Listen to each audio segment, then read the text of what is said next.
கடவுள் அருள் டிவி நேயர்களுக்கு அடியேன் சிவயோகி சிவசக்திமான் சுவாமிகள் வணக்கத்தை தெரிவித்துக் கொள்கிறேன். அன்பு நேயர்களே, இந்த பதிவில் சுக்கிர பெயர்ச்சி பலன்கள் தான் சொல்ல போகிறோம்.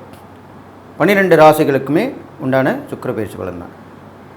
அது வருகின்ற 26/7/2025 ஆகஸ்ட் மாதம் 20/8/2025 வரைக்குமே இருக்குது. கிட்டத்தட்ட ஒரு மாதம் இருப்பார். இந்த தடவை ஒரு 25 நாள் இருக்கார்.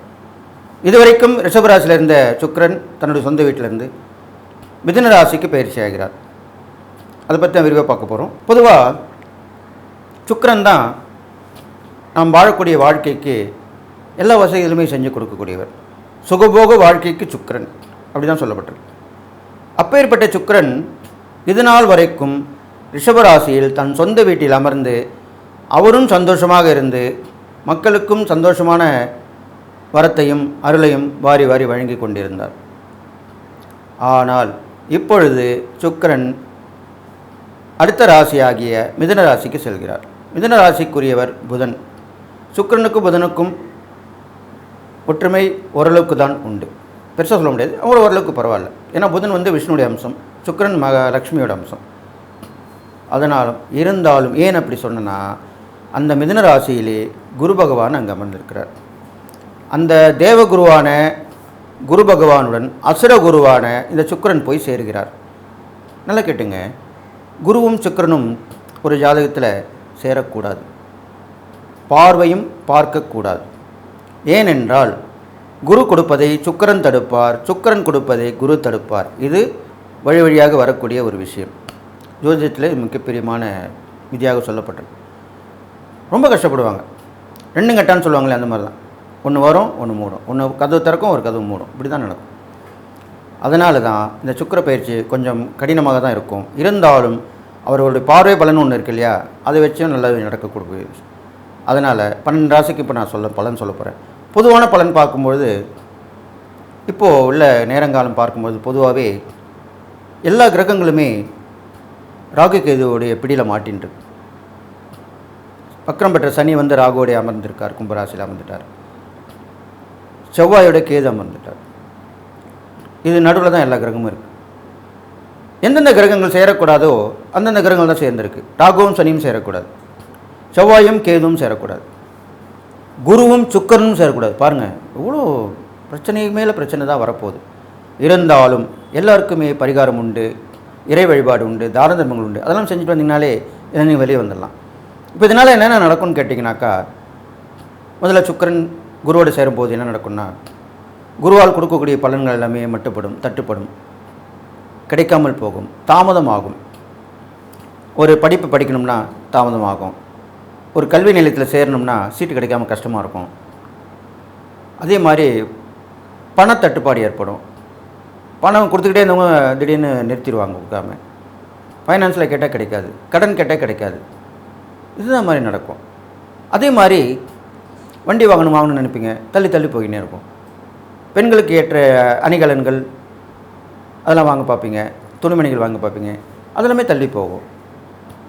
சுகபோகமான வாழ்க்கைக்கு தேவையானவற்றை வாங்கணும்னு நினைப்போம், ஆனால் தள்ளி தள்ளி போயிடும். ஏனென்றால் இந்த சுக்கிரனுக்கு அம்சத்துக்குரியதும் குரு அம்சத்துக்குரியதும் மாறி மாறி இருவரில் ஒருவர் தடுத்து விடுவார். இது நடக்கும். அடுத்ததாக ராகுவும் சனியும் சேர்ந்திருக்கப்படியால் ஒரு கத்திரிக்கோள் என்ன செய்யுமோ அதை செய்யும், கட் பண்ணி விடுன்னு சொல்லுவாங்க. கத்திரிக்கோள்ன்றது கட் பண்ணுறதுன்னு. அப்போது வரக்கூடிய நல்ல விஷயங்கள் எல்லாமே தடைப்பட்டு இருக்கும். அதை தவிர்த்து கட் பண்ணி விட்டுடும், காணாமல் போயிட வச்சிடும். ஒரு சுபகாரியம் நடக்கும்னு நினைப்போம், அது தள்ளி தள்ளி போயிட்டே இருக்கும். ஒரு இடத்துல உதவி கேட்டிருப்போம், அது தரேன்னு சொல்லுவாங்க, பண்ணுறேன்னு வாங்க, அப்புறம் தள்ளி போயிடும். இப்படி தான் இந்த ராகு சனியால் செய்யப்படுது. செவ்வாயும் கேதும் சேர்ந்திருக்கும் போது என்ன தெரியுமா, மிக மிக மோசமான விளைவுகள் ஏற்படும். சமீபத்தில் பார்த்தீங்கன்னா கண்டிப்பாக சொல்லி ஆகணும் இந்த பதிவில், காவல்துறைக்கு கெட்ட பேர் வந்துன்னே இருக்குது. அவங்க அதுக்கேற்ற மாதிரி நடந்துக்கிட்டு இருக்காங்க. அந்த செவ்வாய் கிரகம் என்றது என்ன, காவல்துறைக்கும் இராணுவத்துறைக்கும் உரிய கிரகம் செவ்வாய் கிரகம். அப்பேற்பட்ட கிரகம் கேதுவோடு சேர்ந்தால் கேது போல் கெடுப்பார் இல்லைன்னு சொல்லியிருக்காங்க ஜோதிட சாஸ்திரம். அப்போ கேது, அந்த கெடுக்கக்கூடிய கேதுவோட செவ்வாய் சேர்ந்திருக்கு இல்லையா, அதுவும் சிம்மத்தில் சேர்ந்திருக்கு இல்லையா, சூரியன் வீட்டில். அப்போது கண்டிப்பாக இதில் அரசாங்கத்திற்காருக்கும் பதில் சொல்ல வேண்டியிருக்கும். காவல்துறை செய்யும் தவறுகளுக்கெல்லாம் அரசாங்கம் பொறுப்பேற்கக்கூடிய நிலை வரும். இப்போ அப்படி தானே ஏற்பட்டிருக்கு. அது உண்மைதான். அது இந்த ஜாதகப்படி கிரகப்படி தான் நடந்திருக்கு. அப்போது மோசமான பின்விளைவுகள் ஏற்படும். அப்போ தவறான உறவுகள், காவல்துறைக்கு கொண்டு போகக்கூடிய விஷயங்கள் எல்லாமே தடுமாற்றத்தோடையும் தடையாகவும் பின்விளைவுகளோடையும் பிரச்சனையாகவுமே தான் இருக்க போகுது. அதனால் இது பொது பலன் சொல்லியிருக்கேன். இதை நீங்கள் உஷாராக கேட்டு நடக்கணும். அடுத்ததாக இப்போ நம்ம சுக்கிர பயிற்சி பார்க்க போகிறோம் 12 ராசிகளுக்கும். கணவன் மனைவி பிரச்சனை தீர, பிரிந்தவர்கள் ஒன்று சேர, தகாத உறவில் இருந்து விடுபட, செய்வினையை செய்தவருக்கே திருப்பிவிட, எதிரிகள் உதிரிகளாக, வழக்கில் வெற்றி காண, வியாபாரத்தில் முன்னேற்றம் அடைய, பணம் பொன் பொருள் சேர 11 நாளில் உங்களது அனைத்து பிரச்சனைகளும் கேரள முறையில் பிரசன்னம் பார்த்து சரி செய்யப்படும். உடனே தொடர்பு கொள்ளுங்கள். ஜெயா டிவி புகழ் மேல்மருவத்தூர் ஞானகுரு அவர்களை. தனுசு ராசி நேயர்களே, உங்களுக்கு உண்டான சுக்கிர பயிற்சி பலன் தான் இப்போ சொல்ல போகிறேன். இதனால் வரைக்கும் உங்கள் ராசிக்கு 6ஆம் இடத்துல இருந்த சுக்கிரன் இப்போ 7ஆம் இடத்துக்கு வந்திருக்கார். உங்கள் ராசிக்கு 7ஆம் இடத்துக்கு வந்திருக்கார். ஏற்கனவே 7ஆம் இடத்துல குரு இருந்தவங்களுக்கு நற்பலன் தான் கொடுத்துட்டு வந்தார். ஏன்னா ராசியாதிபதி குரு உங்கள் ராசியை பார்க்குறனால நல்ல விஷயங்கள் நடந்தது. அடிக்கடி பிரயாணங்கள் ஏற்பட்டது. கணவன் மனைவி தொடர்பு நல்லா இருந்தது. புரிதல் நல்லா இருந்தது. பங்குதாரர்கள் பங்காளிகள் இது மூலிமா நல்ல விஷயம் நடந்தது. எல்லாமே நடந்தால் வந்தது. ஆனால் சுக்கிரன் போய் அங்கே குருவோட சேர்றார். குரு சுக்கிரன் சேர்க்கை அவ்வளோ நல்லது அல்ல. இப்போ பாருங்கள், பொதுவாகவே குரு சுக்கிரன் சேர்க்கை, செவ்வாய் கேது சேர்க்கை, ராகு சனி சேர்க்கை, இது மூணுமே சேர்ந்துருக்கு. மூணுமே சேரக்கூடாது, ஆனால் சேர்ந்துருக்கு. அப்பேற்பட்ட காலகட்டமாக தான் இப்போ நடந்துட்டுருக்கு. அதில் இப்போ இந்த சுக்கிர பயிற்சியை பற்றி சொல்லும்போது, இந்த சுக்கிரனாகப்பட்டவர் 7ஆம் இடத்துல உங்கள் ராசிக்கு 7ஆம் இடத்துல அமர்ந்திருக்கிறாள். குருவோடு சேர்ந்திருக்கிறபடியால் கணவன் மனைவிக்குள்ள 3ஆம் தலையீடு வரும். அப்போ தான் கவனமாக இருக்கணும். சின்ன சின்ன விஷயம் கூட கொஞ்சம் பிரச்சனை வரும். சுக்கிர பயிற்சிக்கு அப்புறம் தான் சொல்கிறப்ப நான். அப்போ நீங்கள் கவனமாக இருக்கணும். விட்டு கொடுத்து போகணும். மனைவி சொல்கிறது கணவன் எடுத்துக்கணும், கணவன் சொல்கிறது மனைவி எடுத்துக்கணும். யாராவது இல்லை இப்படி அவங்க இப்படி சொன்னாங்க, உங்கள் ஒய்ஃபு உங்கள் ஹஸ்பண்ட் இப்படி சொன்னாங்கன்னு சொல்லுவாங்க, சண்டை மூட்டி விடுவாங்க. உங்கள்கிட்ட பிரிவை ஏற்படுத்தி பார்ப்பாங்க. அதுக்கு நீங்கள் இடம் கொடுக்கக்கூடாது. இதை முதல்ல ஞாபகம் வச்சுங்க தனுசு ராசிக்காரர்கள். அடுத்ததாக உங்களோட இருக்கிற பங்குதாரர்கள், கூட்டாளிகள், பார்ட்னர்ஷிப் சொல்லணும் இல்லையா, பிஸ்னஸ் பார்ட்னர்ஸ், அவங்களுடைய நல்ல உறவாக மெயின்டைன் பண்ணணும். இந்த காலகட்டங்களில் பிரச்சனை வரும், அதை நீங்கள் தவிர்க்கணும், கண்டுக்காமல் விட்டுடணும். ஒரு நேரம் சரியில்லைன்ற போது நம்ம அதை கண்டுக்காமல் இருக்க தான் நல்லது. இல்லை அது பிரச்சனையை நீங்கள் பெருசு பண்ணணும்னு நினச்சிங்கன்னா பார்ட்னர்ஷிப்பு உங்களை விட்டு போயிடுவாங்க. இதனால் வரைக்கும் நல்ல லாபமாக அந்த தொழில் நுழைஞ்சு போயிடும். நல்ல பிஸ்னஸ் பண்ணியிருந்துப்பீங்க, அது எல்லாமே அடிபட்டு போயிடும். நல்ல வியாபாரம் நடந்துருக்கும், எல்லாமே அப்படியே தலைகீழாக மாறிடும். அப்போ நீங்கள் கவனமாக இருக்கணும். விட்டு கொடுத்து போகணும், அனுசரித்து போகணும். அதுதான் உண்மையான விஷயம். இந்த 7ஆம் இடத்துல சுக்கிரன் இருக்கிறனால அவர் இருக்கிற காலம் வரைக்கும் தான். அதுக்கப்புறம் மாறிட்டாருன்னா பிரச்சனையும் உங்களுக்கு மாறிடும். அது இல்லாமல் பயணங்கள் தொடர்ந்துகிட்டே இருக்கும், ஆனால் ஒரு வேலையே ஆகாது. இப்படி தான் நடக்கும். நிறைய ட்ராவல் பண்ணுவீங்க, போய் ஒரு இடத்துல உதவி கேட்க போவீங்க, பணம் வசூல் பண்ணுறதுக்கு போவீங்க, தொழில் நிமித்தமாக போவீங்க, உத்தியோக நிமித்தமாக போவீங்க, வியாபார நிமித்தமாக போவீங்க, இல்லை பர்சனலாக போவீங்க. எல்லா விஷயமாக போனாலுமே அங்கே போயிட்டு சக்ஸஸ்ஃபுல்லாக போயிட்டு வரமான்னு பார்த்தா இல்லை, ஏதோ ஒரு ஃபெயிலியர் ஆகிடும். ஒன்றும் ஆள் இருக்க மாட்டாங்க, இல்லைன்னா நம்ம போயிருக்க நேரங்க நம்ம சொன்ன டைம் நம்ம அங்கே போய் சேர்ந்துருக்க முடியாது. இதுமாதிரி நடக்கும். நேரங்காலம் சரியில்லை, அப்படி தான் நடக்கும். எல்லாமே இப்படி தான் வரும். தலைகீழாக மாற்றிடும் நம்ம லைஃபையே, நம்ம வாழ்க்கையே மாற்றிடும். இதுதான் உண்மை. அவனுக்கு நேரம் நல்லா இருக்குப்பா, அதான் சூப்பராக இருக்கானுங்க. அவனுக்கு நேரமே சரியில்லை போலுக்குப்பா, அதுதான் அப்படி ஆகிட்டான் அப்படின்னு தான் சொல்லுவாங்க. அதுக்கெல்லாம் நம்ம இடம் கொடுக்கக்கூடாது. அப்போ நீங்கள் என்ன பண்ணணும், ரொம்ப ரொம்ப கவனமாக இருக்கணும்.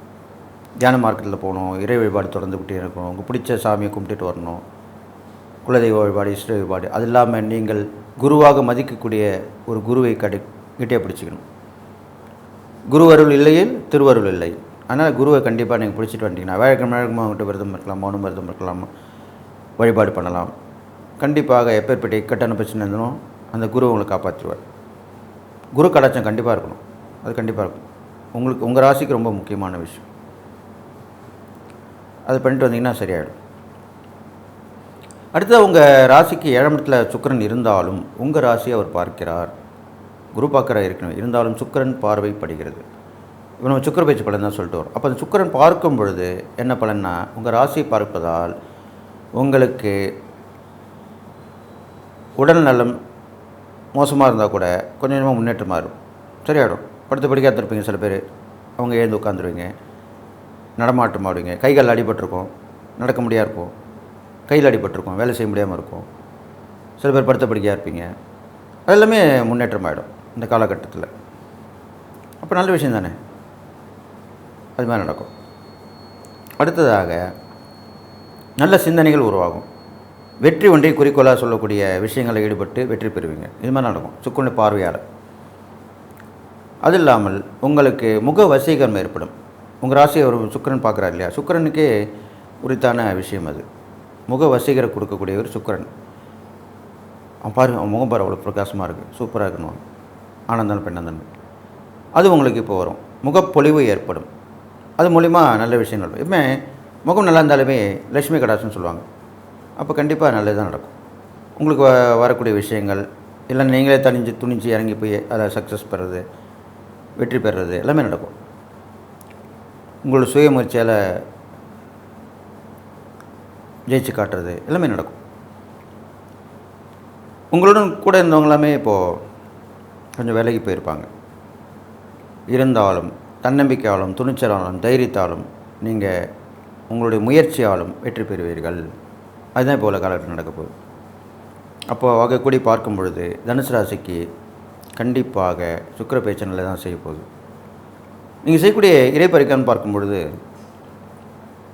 உங்கள் ராசியாதிபதி குரு, அந்த குருவோட சுக்கிரன் வேறு சேர்ந்திருக்கார். பிரச்சனை மேலே பிரச்சனை வரும். அப்போ அந்த குருக்கு அதிதேவதை யார்? முருகர். சுக்கிரனுக்கு அதிதேவதை யார்? லக்ஷ்மி, வள்ளி, முருகனுடைய இருக்கக்கூடிய வள்ளின்னு சொல்கிறாங்க. அப்போது முருகன், வள்ளி இவங்க சேர்ந்த இறை வழிபாடு பண்ணிட்டு வந்தால் ரொம்ப விசேஷமாக இருக்கும். வள்ளியுடன் கூடிய முருகரை தொடர்ந்து வழிபட்டு வந்தீங்கன்னா கண்டிப்பாக நல்லாயிருக்கும். அவங்கள போட்டோ ஒன்று வாங்கி வச்சுங்க, தொடர்ந்து அந்த ஆலயம் சென்று வழிபட்டு வாருங்கள். வியாழக்கிழமையில் முருகர் வழிபாடு, வெள்ளிக்கிழமையில் சுக்கிரன், லக்ஷ்மி, வள்ளி வழிபாடு இப்படிலாம் பண்ணிட்டு வரலாம். இதெல்லாம் கண்டிப்பாக நடக்கும். புதுசாக கல்யாணம் ஆகாமல் கஷ்டப்பட்டு இருக்கவங்க, ஃபிக்ஸ் பண்ணியிருப்பாங்க நிச்சயதார்த்தம், கல்யாணம் நடத்த முடியாமல் காசு இல்லாமல் இருக்கும், அவங்களும் உதவி பண்ணுவாங்க. மாணவர்களும் உதவி பண்ணுங்கள், குழந்தைங்களுக்கு உதவி பண்ணுங்கள். பெரும்பாலும் தனுசு ராசிக்காரர்கள் குழந்தைங்களுக்கு இனிப்பு வாங்கி கொடுப்பது மிகவும் சிறந்த தான தர்மத்தில் ஒன்றாக சொல்லப்படுது. குழந்தைங்களுக்கு இனிப்பு வாங்கி கொடுத்தாலே போதும், உங்களுக்கு சூப்பராக ஒர்க் அவுட் ஆகிடலாமே. உங்களுக்கு ஒரு நல்ல விஷயம் நடக்கும். கை குழந்தை வச்சுருப்பாங்க, பார்த்து முடியாமல் இருக்கும், அதுக்கெல்லாம் உண்டான உதவிகள் ஒத்தாசை பண்ணலாம். இது மாதிரிலாம் செய்யலாம். சில பேர் குழந்தைங்களுக்கு பால் இல்லாமல் கஷ்டப்படுவாங்க தாயார், அப்போ பால் டின் வாங்கி கொடுக்கலாம். எந்தெந்த உதவி உங்களுக்கு செய்ய முடியுமோ, நீங்கள் கேள்விப்படுறீங்களோ, கண்ணால் பார்க்குறீங்களோ, அதை நீங்கள் செய்யுங்கள். அப்போ கண்டிப்பாக நல்லது நடக்கும். அப்போ இந்த இறைப்பறிகள் தானம் பண்ணும்போது எப்பேற்பட்ட பிரச்சனை இருந்தாலும் விலகிடும். இந்த குருவோட அந்த சுக்கிரன் சேர்ந்தால் கூட, குரு உங்களுக்கு ராசியாதிபதி தானே, அதனால் பெரும்பாலும் உங்களுக்கு சுக்கிரனுடைய பலனையும் கொடுப்பார், அவருடைய பலனையும் கொடுப்பார். சும்மா மேலோக்கா கொஞ்சம் கொஞ்சம் அப்படி கட் பண்ணுவார், தடுப்பார். அவங்களுடைய அந்த செயற்கையோட பலனை கொடுத்தாகணுன்றதுக்காக அவங்களுடைய அவங்க பார்த்து தானே ஆகணும். இறை சக்தியில் தானே இயங்கின்றிருக்கு எல்லா கிரகங்களும். அப்போ அவங்கவுங்களுக்கு கொடுக்கப்பட்ட வேலை, அவங்கவுங்க பண்ண பணியை செஞ்சு தான் வரணும். அப்போ உங்களுக்கு பார்க்கும்போது உங்கள் ராசியாதிபதி அந்த குருவாக இருக்கிறனால கொஞ்சம் விட்டு கொடுத்து போவார். சுபகிரகத்துக்கு சுபகிரகம் அவர், சுபருக்கு சுபர்னு சொல்லுவாங்க குருவை. அப்போ அவர் கண்டிப்பாக நன்மை தான் செய்வார். அதனால் பெரிய பாதிப்பு உங்களுக்கு வராது. அதனால தான் அப்படி சொல்லியிருக்கேன். பெரும்பாலும் பணம் பழக்கம் உள்ள இடத்துங்களில் பணத்தால் செய்யக்கூடிய உதவிகள், தொழில்கள், உத்தியோகங்கள் இப்படி செய்கிறவங்க எல்லாமே நல்லா சீரஞ்சிறப்பாக இருக்க போகிறாங்க. இருந்தாலும் கொடுக்கல் வாங்கல கொஞ்சம் கவனமாக இருக்கணும். ஏன்னா சுக்கிரன் சேர்ந்துருக்கார் இல்லையா, அதனால் கவனமாக இருக்கணும். பெண்கள் வழி பிரச்சனைகள் தொடரும், அதுலேயும் கொஞ்சம் கவனமாக இருக்கணும். உறவுகளை பெண்கள் மூலிமா சில பிரச்சனைகள் வரும். அது பெரியவங்களாக இருக்கட்டும், சின்னவங்களாக இருக்கட்டும். தகாத வார்த்தைகளை பேசுகிறது, ஒரு நிகழ்ச்சியில் கலந்துக்கும் போது பிரச்சனை வர்றது, நம்ம ஒன்று சொல்லி அவங்க ஒன்று சொல்கிறது, எல்லாமே நடக்கும். அப்போ அதுக்கு இடம் கொடுக்காமல் இருக்கணும். இது மாதிரிலாம் பண்ணிட்டு வந்தீங்கனாலே இந்த சுக்கிர பயிற்சி கடந்து வந்துடுவீங்க. உங்களுக்கு எல்லாமே நல்லாயிருக்கும். நினைத்த இட மாற்றம் ஏற்படும். தொழில் மாற்றம், உத்தியோக மாற்றம், வியாபார மாற்றம் எல்லாமே நடக்கும். அடிக்கடி பிரயாணங்கள் மூலமாக நல்ல விஷயங்கள்லாம் நடக்கும். போயிட்டு வருவீங்க.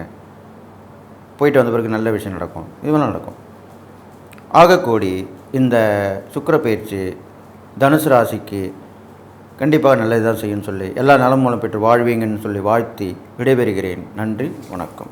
கடவுள் அருள் டிவியை பார்த்தமைக்க நன்றிகள். மேலும் இது போன்ற தகவல்களை தெரிந்து கொள்ள கடவுள் அருள் டிவியை சப்ஸ்கிரைப் செய்யுங்கள். மறக்காமல் பெல் ஐக்கானை கிளிக் செய்யுங்கள். கணவன் மனைவி பிரச்சனை தீர, பிரிந்தவர்கள் ஒன்று சேர, தகாத உறவில் இருந்து விடுபட, செய்வினையை செய்தவருக்கே திருப்பிவிட, எதிரிகள் உதிரிகளாக, வழக்கில் வெற்றி காண, வியாபாரத்தில் முன்னேற்றம் அடைய, பணம் பொன் பொருள் சேர 11 நாளில் உங்களது அனைத்து பிரச்சனைகளும் கேரள முறையில் பிரசன்னம் பார்த்து சரி செய்யப்படும். உடனே தொடர்பு கொள்ளுங்கள். ஜெயா டிவி புகழ் மேல்மருவத்தூர் ஞானகுரு அவர்களை.